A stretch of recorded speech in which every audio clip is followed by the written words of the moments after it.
What's up guys, it's Daveincid.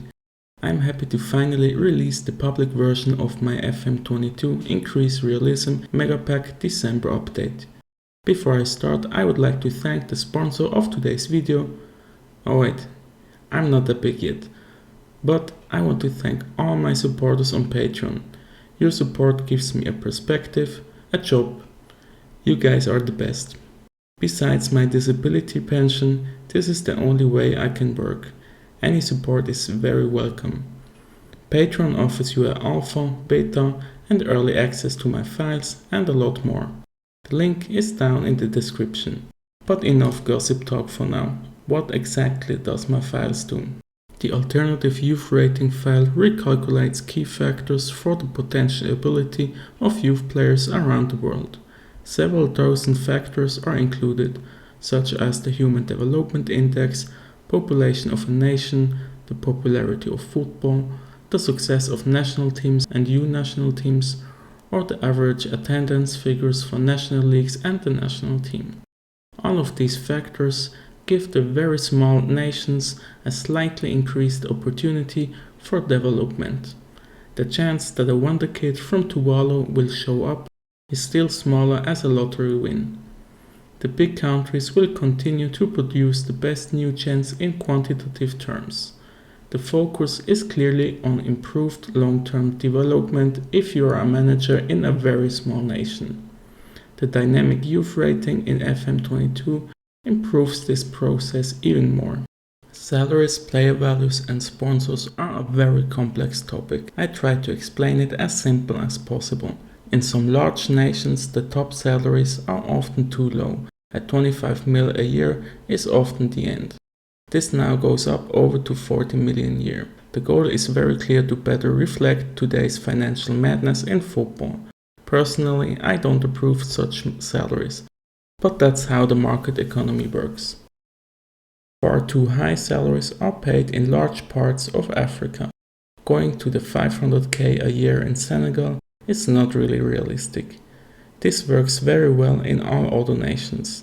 However, as soon as an investor takes over the club, all monetary laws are suspended. But that's a good thing and quite realistic. As soon as he leaves the club, a heap of broken pieces remains.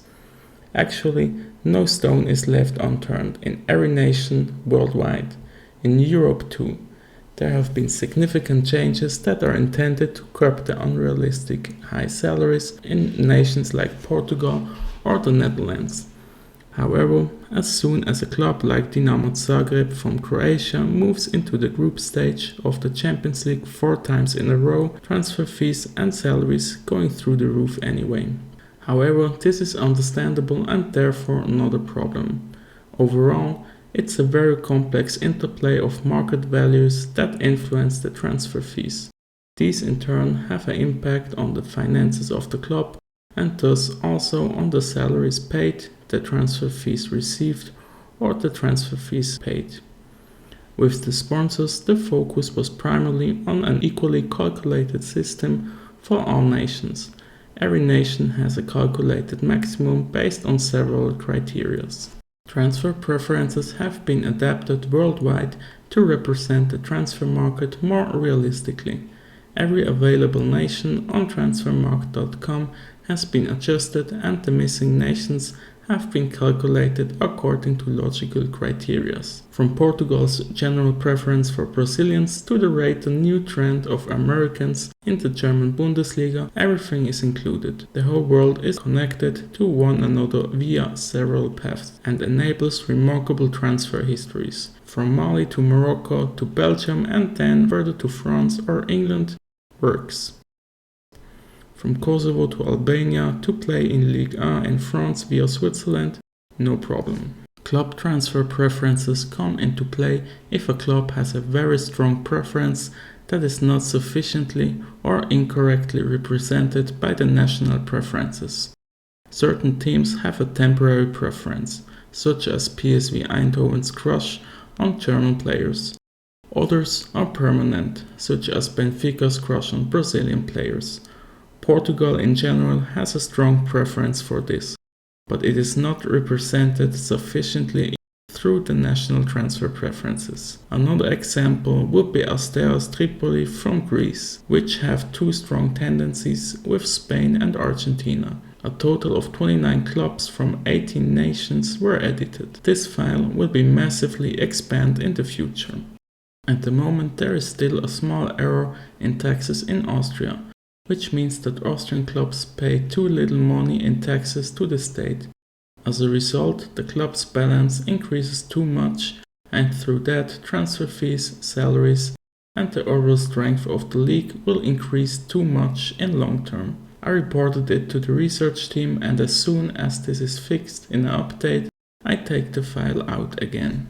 I have adjusted the years to gain nationality in 95 nations as realistic as possible according to available sources. In some nations the rule is easy to implement, in others it is relatively difficult.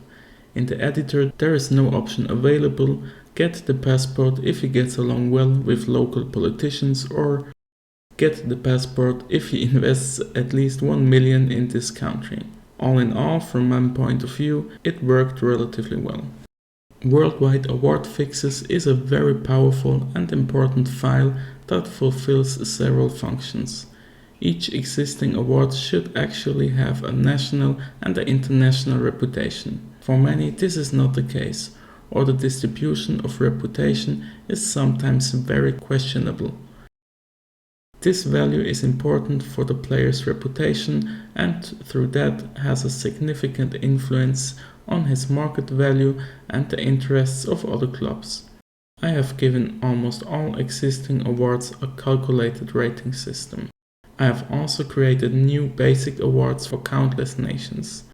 Now over 200 nations have the most important awards, such as the best player of the season, best youngster of the season, best 11 of the season, top scorer of the season, and the manager of the season. Please note the respective nations must be playable, otherwise you will not see the awards.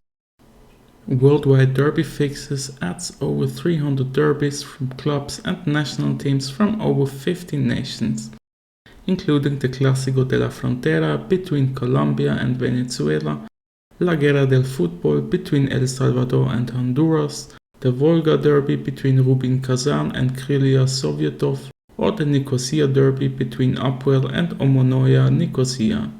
In addition, over 1,000 reputation adjustments were made to existing derbies. Club Data Fixes adds missing data for over 700 first and second division clubs worldwide. This includes nicknames, city locations, rivalries, foundation dates of the clubs, and some club colors. A total of over 3,000 changes improve both the immersive gaming experience and minor financial influences. Since every club is now assigned to a city, this can have a significant impact on travel costs. This file currently only adjusts Chinese clubs, as their financial representation is still extremely overpowered. Clubs are swimming in money and cannot really spend it because their reputation is too low. A complete overhaul is planned for the January update. This file adds inhabitation ranges for cities and local regions, as well as missing coordinates for over 1800 cities, and a lot of other data like the city attraction value, which can influence whether a player wants to join your club or not. There are other impacts like quicker player condition drop while playing in cities like Schilotepec at 8000 feet. Players at Ajax might be better able to swim as the city is under sea level. Languages adds over 100 new languages. A total of 181 nations were edited with the correct distribution of those languages, both local regions and individual cities. This makes each region unique within a nation. Non-official languages have also been added to reflect foreign language skills that are learned, for example in school or at university. All data was used from official sources such as Wikipedia. The best example of the changes is Switzerland. Without any changes, every newgen in Switzerland speaks all three national languages. In reality, however, the differences there are huge. Someone from German-speaking Switzerland can speak French far less often and Italian even less often. Even English is spoken more often. With the adjustments, this is now correctly reflected. Financial behavior improvement is no longer required. Current currency exchange values should be up to date. The nations' agreement are likely to be added in a future update, as well as league reputation changes if needed. Ticket price adjustments are being added as soon as there are all nations playable with high quality. More injuries are not needed at the moment because it would slow down the development speed even more. It's already on the lower end. This is it for the December update. I hope you like my work. If so, hit that like button and subscribe to my channel. If not, respect for watching it already for 10 minutes. For the upcoming update, there are improvements planned for club transfer, as well as for sponsors. This could be revolutionary if it works. Wanna know more about it? That's cool. Patreon will tell you about it a bit earlier. Thank you so much for watching and see you in the next video. Cheers, Daveincid.